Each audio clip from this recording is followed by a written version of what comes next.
Anytime we try and put a new plan of action in place that helps us change, grow, transform, feel happier and healthier, there will be those things in our environment that can get in the way or block that even our progress. So today I wanted to look at energy vampires and protecting your space and how to recognize and shield your energy. So the card that I'm going to pull up will be the Seven of Pentacles. So bear with me because I'm trying it a different way. So there we go. So here we have the Seven of Pentacles, and this card symbolizes that we need to have patience and careful cultivation. And it reminds you, just as you tend to a garden, so true, you must guard your energetic garden.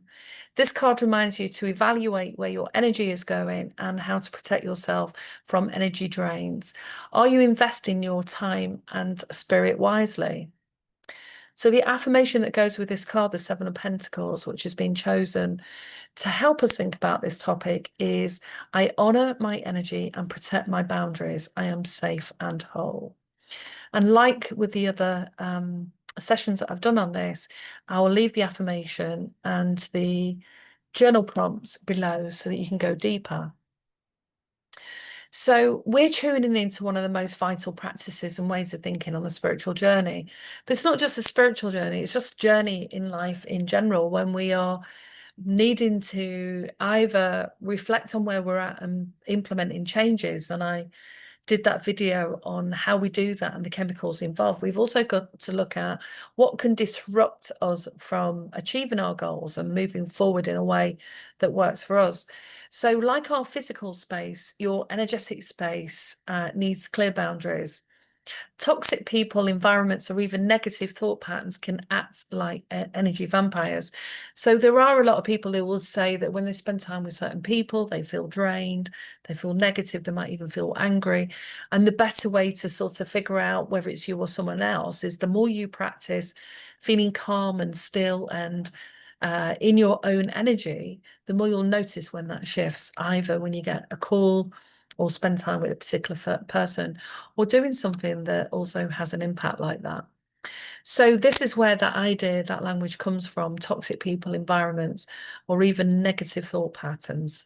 Negative thoughts in your head are all energy vampires. They rob us of that energy and slowly drain your life force. And we don't always notice it straight away, but as we change and grow, sometimes we could become more aware of these things.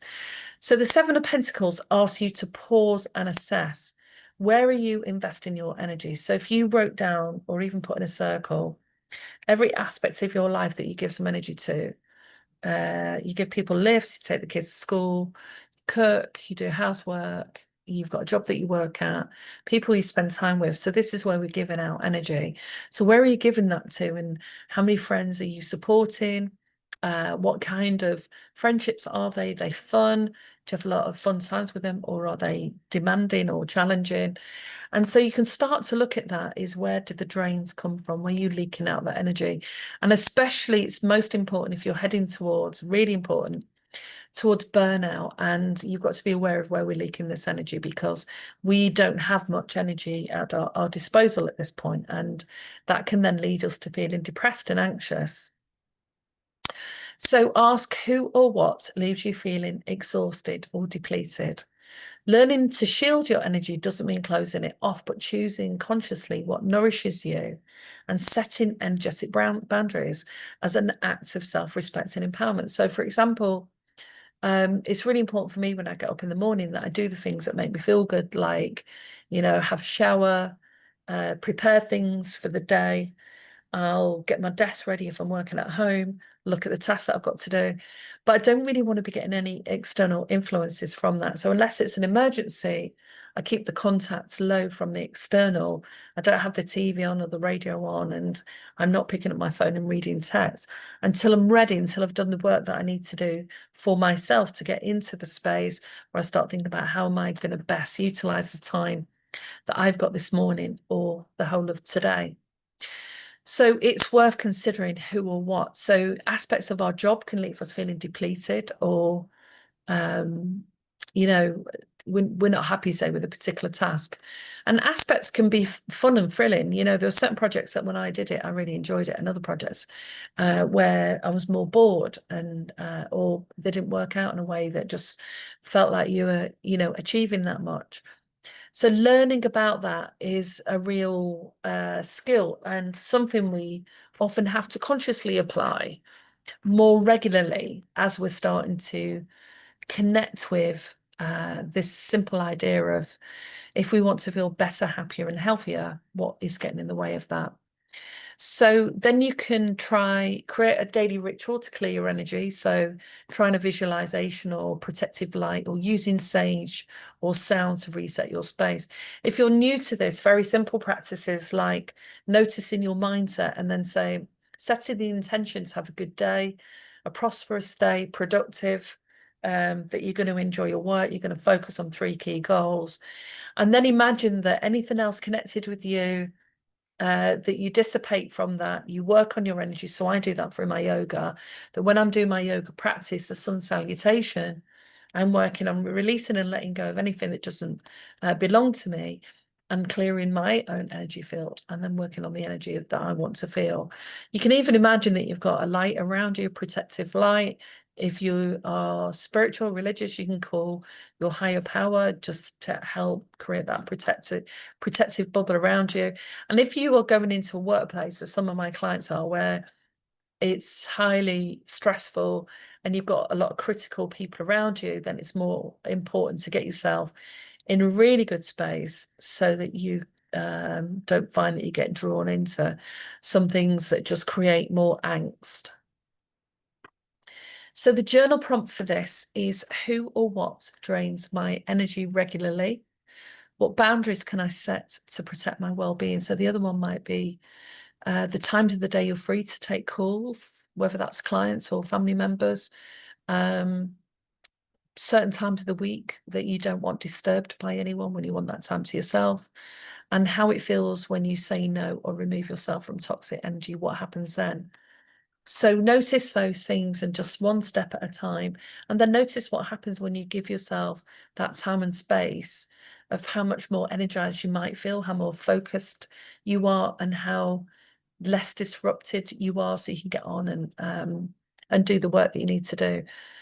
So research on this, on emotional contagion and social neuroscience, reveals how negative emotional states can spread like a virus, impacting mood and cognition.